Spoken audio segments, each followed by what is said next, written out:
Hello and welcome to the Sooner podcast, the podcast where we talk to interesting filmmakers about their lives, their work, and their favorite films on Sooner.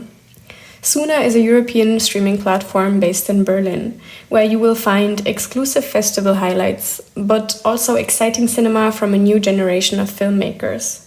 My name is Julia Schneider, and today I am talking to director Ainara Vera. We talk about her path to film, about her new film Polaris, and about her experience in the film industry. Enjoy the episode. Ainara, thank you so much for agreeing to do the interview with us. We're so excited to hear your insights on filmmaking, on the process of making your full feature film Polaris, your first documentary feature. We're very excited to dive into also your film recommendations on Sooner. So thank you so much for being here with us today. Thank you for having me.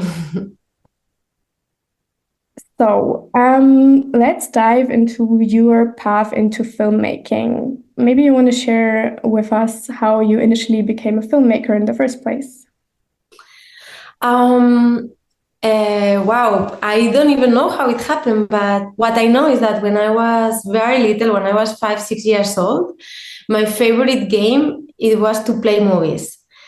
Even though I think as far as I live, I grew up in a village with no cinema. I don't know how that happened, but I used to play and invent stories and tell to my best friend, let's play 2 movies. So I don't know, from very early age, I had like attractions towards it. And then it was after we finished the university that I realized that what I really wanted to do is filmmaking. But I didn't know how. I just knew that I have this strong desire. And then, I don't know, it just little by little, it happened. But sometimes I wonder where this is coming from. I don't know. So you said you went to university. As I saw it, you did a master at a film school, right? So you studied something else before. So no, I studied mass media in the university, and then I made a fiction short film. And while making the short film, I realized that there was something that what I like the process of making that fiction documentary is that the part that I really love, it was the ones that I didn't invent it and I just catch it from the moment. So I decided to explore more the documentary part of the filmmaking. And then I decided to enroll to a creative documentary filmmaking, the master's degree. That it was really interesting, and I made it here in Barcelona in the Pompeu Fraga University. And there, a Russian documentary filmmaker called Viktor Kossakovsky came to teach us in the school, and we understood it very well, each other. And then I started to work with him, actually with a German production called Aquarela. Yes, also about your cooperation with Viktor Kossakovsky. We will dive into this in a second. I was wondering if maybe there was a specific film, either one that you saw in your childhood or in the youth years, or one you acted out as a kid that influenced you significantly. I remember that when I was 15, 16, on Friday nights, instead of going out and drink with my friends, I used to stay at home and watch a TV program that shows Spanish films, authors-driven films made by Spanish filmmakers. And then after the film, they will have a talk with the scriptwriters, the directors. And I remember that was my date of the week, like to watch that TV show. Then later on, I think I watched. I don't remember the. I will say the title in Spanish, but I'm sure people will understand. Is the Agnès Varda documentary film Los Espigadores that is about a group of people that collects food in the garbage and also in the land when no one wants it. And that documentary film, it really changed something in my mind, and I really wanted to dip more into documentaries. Yeah, you also mentioned already that you were fascinated by real life events, and that's why you wanted to do documentary filmmaking. Can you elaborate a bit more on discovering documentary as your realm of filmmaking? Like, why didn't you choose fiction? Yeah, that's a very interesting approach that you mentioned. So we would like to know more about this. Yeah, when I tried to write stories, I found them very shallow, very cliche. So I think at the beginning of when I was in the university and things like that, I was not really good in creating stories. But since the beginning, I think I had a certain sensibility to notice things in real life. So I think, and then I realized that when I was observing life, the observations were deep and complex. While I was creating something out of scratch, it was just quite shallow and commonplace. So, yeah, that I think it was natural for me. Like, just like I really admire people who have the capacity to observe life and then out from that to create something very deep and complex. And I think during the years, I have learned how to do that, but by observing reality. Yeah. I mean, if you make a documentary film, you also need some kind of story and narrative, but it's just a different kind of approach, I guess. So how do you navigate this? I mean, this is also something I want to speak about with you when we then discuss Polaris. But because you now mentioned it, how do you do it? How do you structure a documentary film? How do you create emotional depth, but also narrative coherence? Yeah, that's a very actually very interesting balance, because when I approach a documentary film, I like to not know where I'm gonna go. I like to approach the story and the people that I'm filming with a genuine curiosity. And so even when I start filming, I really don't know where I'm gonna go, because I allow them to really show who they are. I listen deeply to them, to their concerns, to who they are. And of course, this is a very uncertain path, but also very rich path. So I do that in a first round, or the first move is to be open, but then there is a second part, let's say in the midst of the process, where I close myself and say, okay, I already observe a lot. How can I make sense of this chaos? And from all this chaos that is reality, how can I construct something that it is coherent, that is truthful to their lives, but at the same time that it will be interesting and compelling for the viewer? And I think that part is actually almost, your mindset is also fictional. It's like, let's stop talking about documentary fictional. Let's say it's more like, dramaturgically speaking, I really think, how can I construct this story in a way that viewers will understand, will love, will be touched, but with the elements that I already observe and also film. So what I normally do is I go, I film, I come back home, I watch the material, I edit, and then I come back, I film, I come back, I edit. So I feel that especially at Polaris, it was a very artisan process. Actually, because the beginning, I thought the film will be completely different in terms of dramaturgy of what it was the outcome. So it's just little by little, piece by piece. Yeah, but that's very interesting. So you go back and forth in cycles, and then you review what you already have, and then you go back to the production part itself, and then edit again. Yeah, it's a very interesting approach. But yeah, isn't that the big challenge in documentary filmmaking, to tell a compelling story, but also to stay authentic, to not make the object of the film something that they are not, like to portray them in a different way, to make them maybe more interesting, but they are interesting as such already. So it's, I think, a big challenge to navigate, and yeah, staying true to who the people are, or the protagonists, because in your films it hasn't always been humans who were protagonists, right? You also made the film about animals and about water. So yeah, all types of being are object to your filmmaking.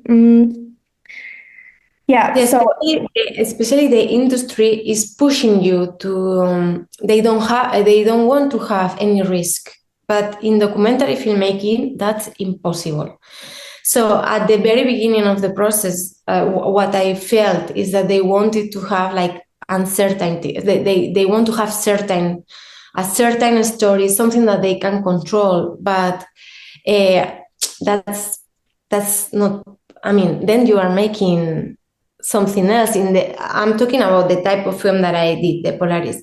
So I was very lucky to have two producers that trust the process, and we together we managed to to give the investors and to give the funds the enough certainty that I needed, but at the same time to be open to the creative process.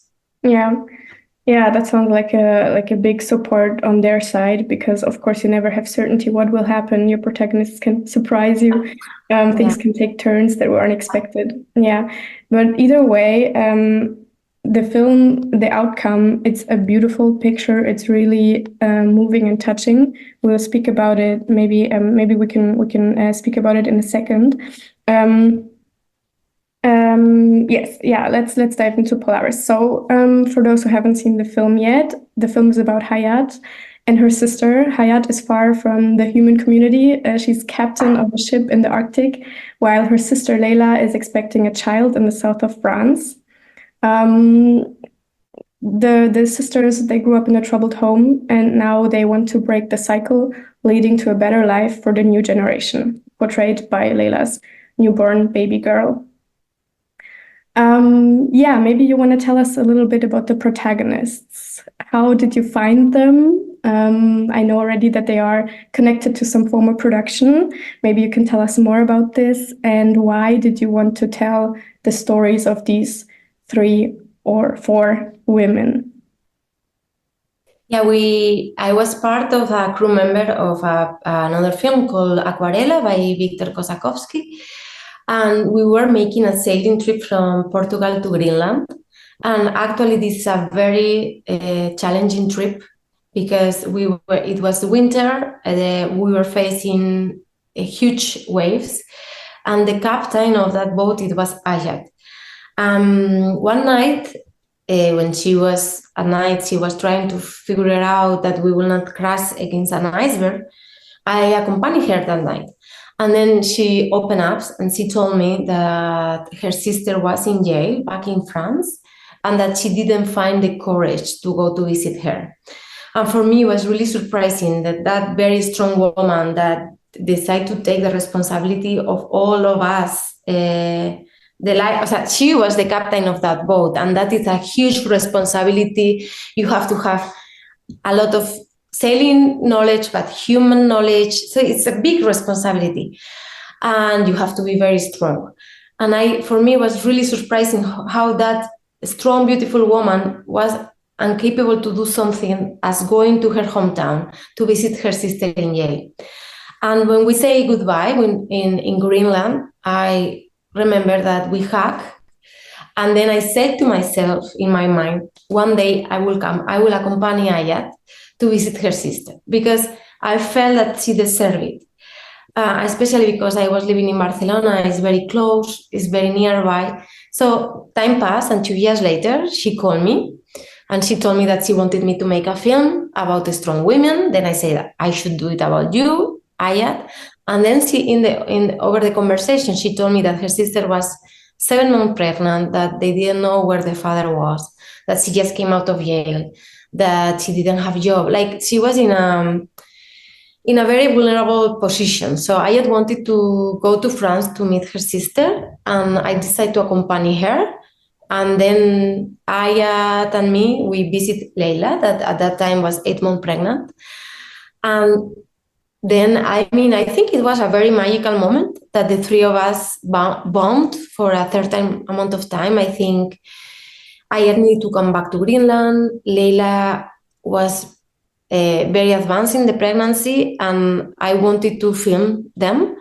And somehow we realized that, okay, let's make a film that will allow me to accompany Leila. So this is how it happened. It's a very, very intimate film. You accompany the sisters and the new baby girl in a lot of very intimate situations, like the aunt bathing the baby or the sisters having phone calls about like exchanging big news, like one of them getting married. So you were really close to their hearts, and they also shared very, very deep and intimate thoughts. Like there is one scene in which Hayat speaks about the inability of accepting love of others because she feels like she's lacking the foundation. And this goes back to her childhood experience with their mother. So while watching the film, I was wondering, from what you told now, I think I can imagine. How did you make them open up to you? How did you, as a filmmaker in your position, how did you create a safe space for them, and also in front of a camera, not just in front of you, but a camera, to share the very intimate moments of their life with you? Yeah, I think from the beginning it was very clear to me that first it was their well-being and then the film. And I think they felt it. This means that I didn't want to put them or me in the position that something happened to their life, so I go with the camera and I film it. I think this is a very unfair position for them and for me as well. And I wanted to create through the film a space of sisterhood, of a companionship. I wanted that the three of us, while making this process, we can grow in a way. And I think they felt it because it was genuine. And then what happened is that they trust me so much that then in the process of making the film, I was overprotecting them. And then my producer decided to bring an editor in a certain moment of the process to help me to navigate how to show them in the best light possible, but at the same time being truthful who they are. And for me, that I was like a mom overprotecting, so people cannot judge them, cannot touch them. But at the same time, of course, it was not making much sense because you love people when you really know them, right? So that's how we made it. Yeah. I wanted to ask you also, I mean, I think it becomes obvious from the film itself, but also from what you told us so far, that you really sympathize with those sisters. And I was just wondering if it was like how you managed to keep the necessary distance to portray them in the film. Yeah. So actually, there was no border. Like when Leila was pregnant, I came to her house and I slept in her couch. She slept in the top floor. And when she was in the delivery process, she came down of her bed and she lay down in my bed. So we were both of us in the same bed. Mm-hmm. So I mean, there was no borders, no limits. It's just that it was just, I don't know, it was like a way of unconditional love during a certain moment of our lives. And then I drive her to the car, and then I bring her to the hospital with no cameras. And then I called to one of my friends who had twins recently, and I said, listen, I'm here with Leila.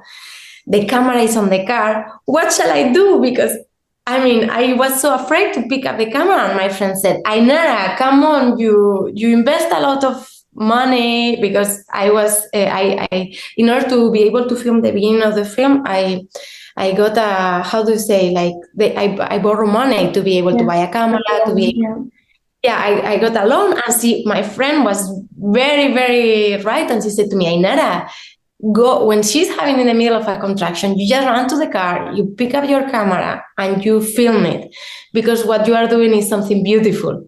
And this is what I did when she was having a strong contraction. I decided to run out to the car to pick up the camera and to film. And actually, but actually, you can tell that I was a little bit of afraid of filming her. But then something very magical happened, that Leila called me and said, come, have a look to the baby. And then it's like she allowed me and the viewers to be in the intimate space.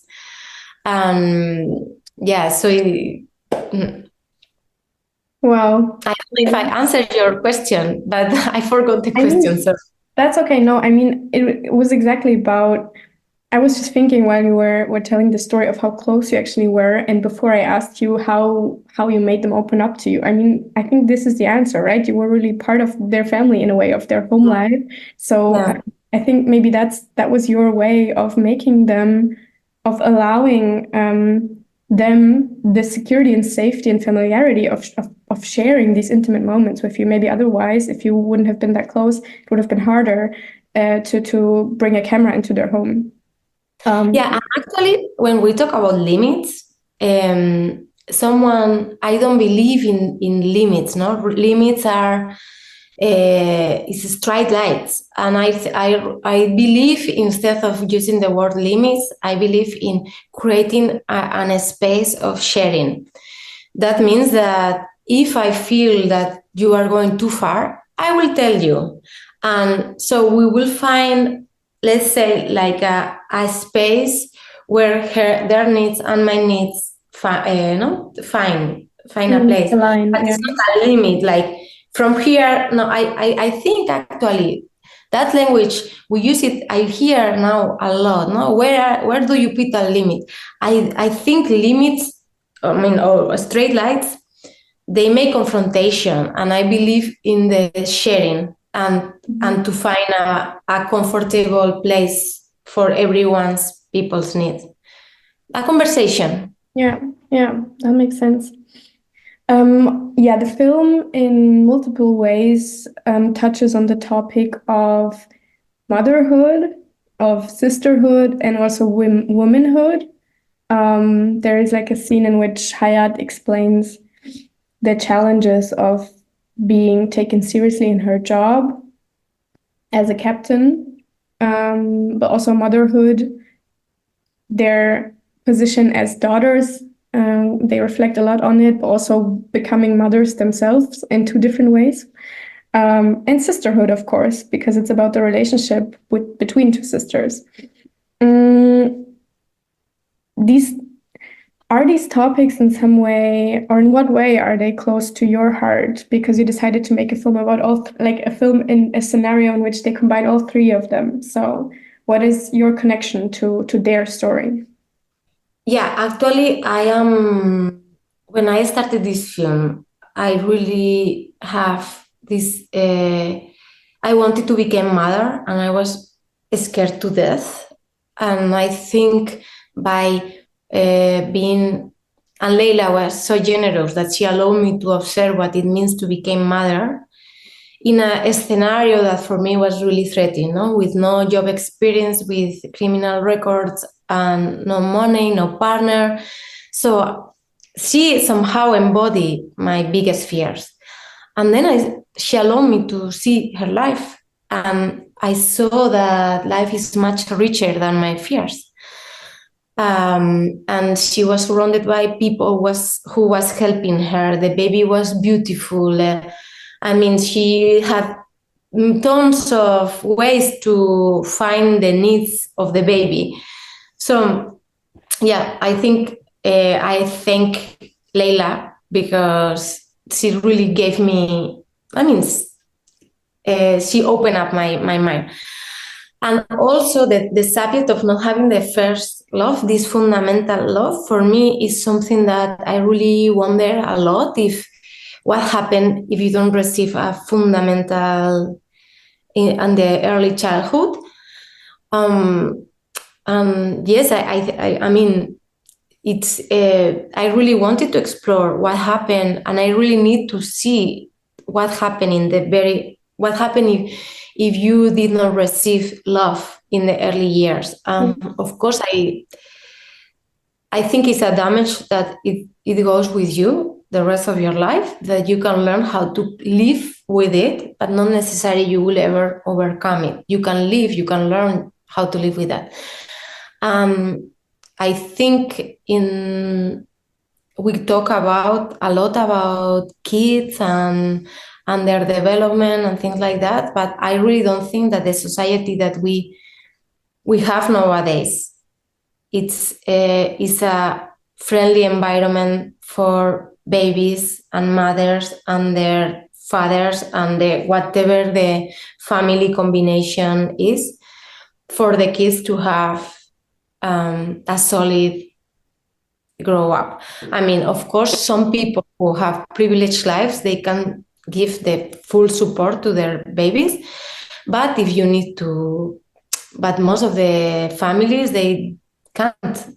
And so that's a real worry that I have. Yeah. It's actually, wow, incredible to hear how Leila kind of also strengthened you in your own very private and personal life. Yes. So it kind of goes back and forth, right? So you gave them something and they gave you something, and in the end, we have a beautiful film. So that's actually incredible. Yeah. Touching on the topic of womanhood, or maybe also feminism in some way, would you, like, your film, it's full of women, it's female protagonists. Would you in any way describe your film as a feminist film?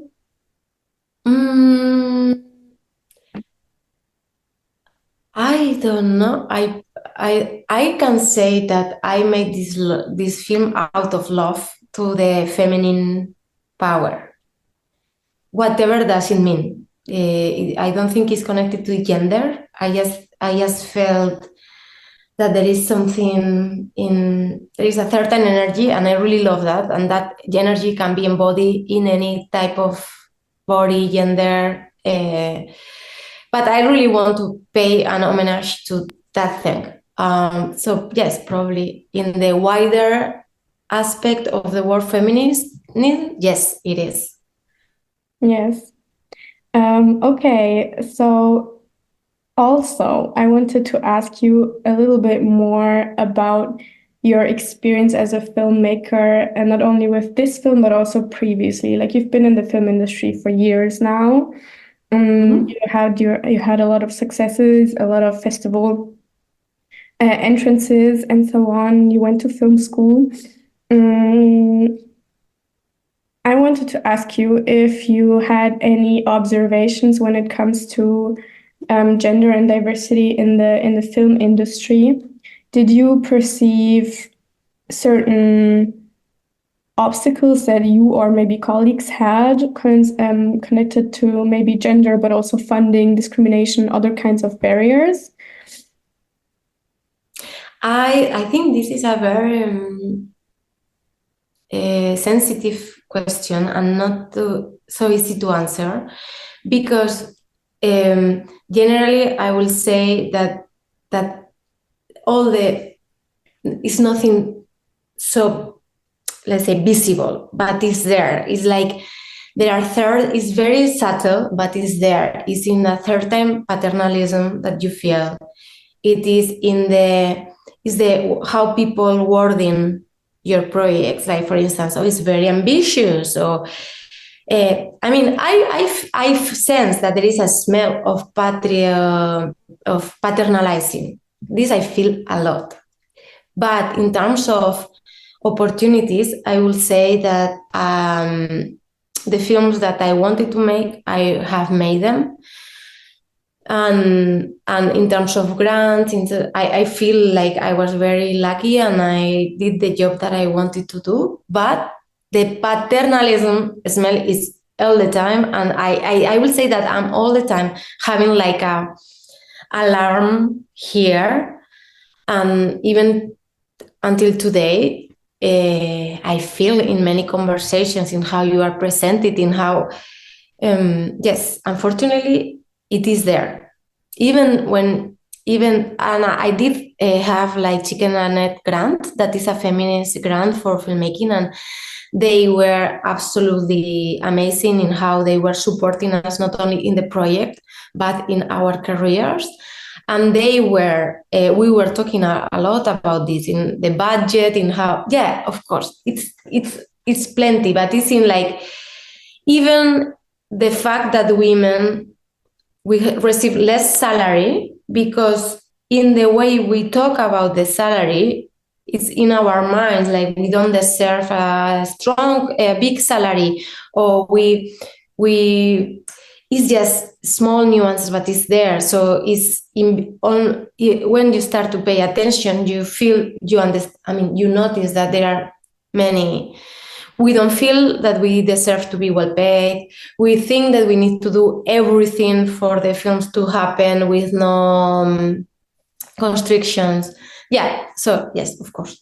And the last thing I want to say, when I go personally to the rentals, so when it comes to the and the post-production houses, when it goes to the places where there are a lot of male, and it goes to technology and camera and rentals, there is the worst scenarios. And I have been working in Germany, and even I love a Berlin community. When it goes to post-production and rentals, there is where I found big paternalism. For example, I wanted to mount the camera on top of a boat, and they questioned my capacity to make that happen.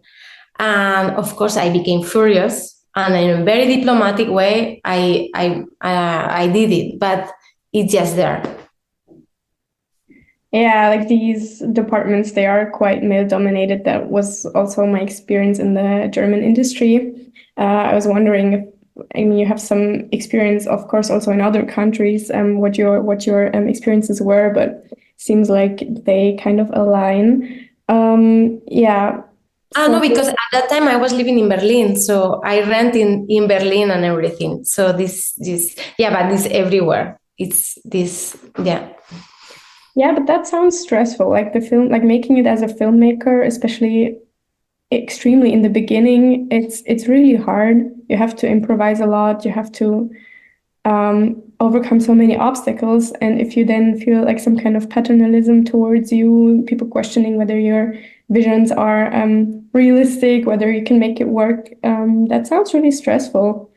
Yeah, I remember that before going to the rentals, I will mentalize myself, and I say, okay, whatever they say, you just do what you need to do. So I went to this mindset, and then you just see it coming and you do pa, pa, pa, pa, but it's not it happened, and I'm sure if they knew that they were doing it, they will not do it. Yeah. So you found your own way to kind of still make it work, which is incredible. Yeah. So let's maybe take also a look at the Sooner platform. Polaris is now on Sooner, so everybody can see this amazing film on there. But you are also a curator for Sooner, which means that there will be a channel with your recommendations available on Sooner. Let's maybe dive a little bit into the two fiction films that you recommend. So one of the recommendations in your channel is The Night of the Kings, a film about a young man who is sent to an Ivorian prison where he's chosen by the inmates' leader to become the storyteller. It's a prison tradition.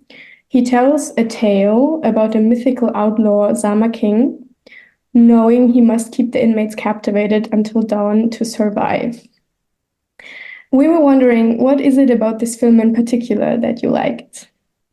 So while you were talking about it, I had good skin, because I remember, first of all, the aesthetic, the camera work, and it's so strong. It's visually very strong film.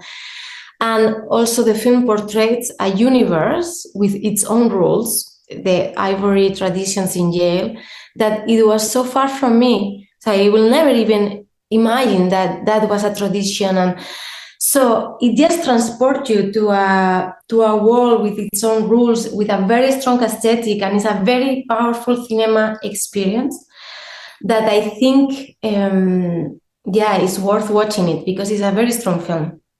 That actually, I think it was It was nominated for the Oscars, I think, as a foreign film, or at least it was shortlisted. Yeah. Yeah, also I had the impression that a lot of filmmakers like this film especially.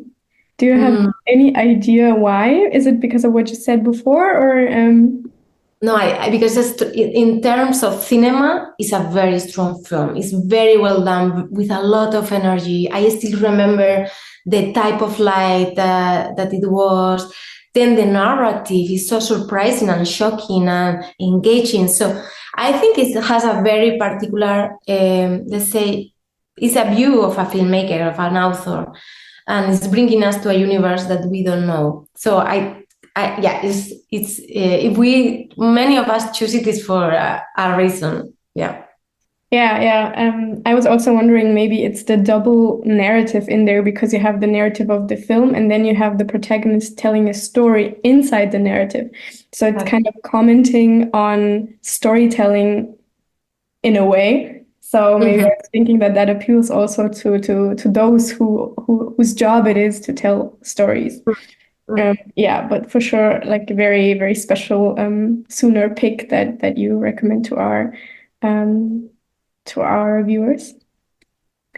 Also on your list there is the drama Brothers Keeper. It's a thriller that is set in a cold and strict boarding school in the Kurdish part of Turkey, in which a boy tries to help his very seriously ill friend. In the process, it becomes clear how the whole educational system of the school has failed to protect them. Why do you recommend this film? Well, I love how touching the relationship of the two friends are. It's a very well narrated film. In a way, it's a very classic script, but it works very well. And of course, it really touched me deeply, the friendship relationship of these two boys and how they are trying to make their point to the system, and then they face this big structure, this system that they don't pay attention to their needs because they are kids and we don't take them seriously. And this I really relate, like how we patronize kids, and kids are amazing beings that they just need us to be there for them. And this is the opposite of what I think life should be towards kids. So it's a deep film, very touching, that I encourage people to watch because it's really, really beautiful film. I'm just thinking, like, both of the films, they are set in very male-dominated atmospheres. Like, there's barely non-male characters in both of these films, which I'm just I don't know what I think about it, but it's just interesting to see how it's a difference to what your own film Polaris is portraying, and then these fiction stories that are set in like a male prison and a male boarding school. Just interesting remark.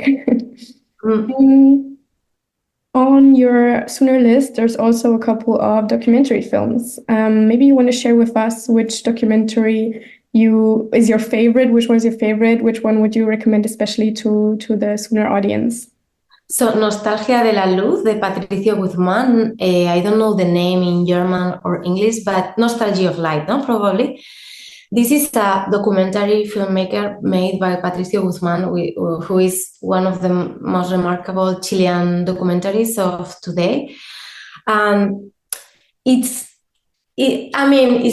worth watching because it's filmed in the Atacama Desert, where I don't want to reveal much, but it's a place that you can look to the stars, and there are a group of people also who are searching for their beloved ones in the ground, in the desert. So it's a beautiful combination of the stars and the telescope with a political tragedy that happened in Chile. And Patricio Guzmán is capable to combine these two worlds in one to make a film about memory and about memory and about the dictatorship in Chile. So and it's beautifully filmed. and it became a classic. And I encourage people, fiction lovers and documentary lovers, to watch it. So Nostalgia de la Luz and also a lot of other documentary films and two fiction films, as well as Ainara's own film, Polaris, they are all found on the Sooner channel now. So anybody can watch it there and dive more into the topics that Ainara has touched until so far. So to kind of wrap it up slowly, I was wondering, what are your future plans for now? Which are maybe topics you would like to explore or projects you would like to take on in the next months and years? Yeah, I'm developing two films that they are hybrid films. They are fiction but documentary. And one, it's about, I cannot say much because we are in the midst of making them, but one is about the story of one whale that happened in real life, so I only can say that. And the other one is fully a male atmosphere, and is the love story between a father who tried to attempt to make suicide and her son, and how the beautiful relationship they have after that tragic event. Okay, wow, that sounds very, very interesting and moving also. So I think we all can stay tuned to see these projects, these films in the next years. Yeah, thank you so much, Ainara, for sharing your process, for sharing your recommendations, and also very intimate insights into your life, not only as a filmmaker but as a private person. So thank you so much for sharing that with us and for the interesting conversation. Thank you, Julia, and thank you for having this platform to share our works to people. Yeah, thank you for existing. You are a resistance space. Thank you so much. So that's about it. Thank you for listening to the Sooner podcast. You can find Ainara's film list and her own films on the Sooner platform. And apart from that, you'll find a large selection of other films that we have put together for you with great care. Sooner is available in the Android and iOS App Store, on your smart TV, Apple TV, in the web browser, and as a channel on Amazon Prime. If you enjoyed this episode, why not subscribe to our podcast and recommend it to your friends? If you like the platform Sooner, also feel free to recommend our streaming service. Hope to have you back next time.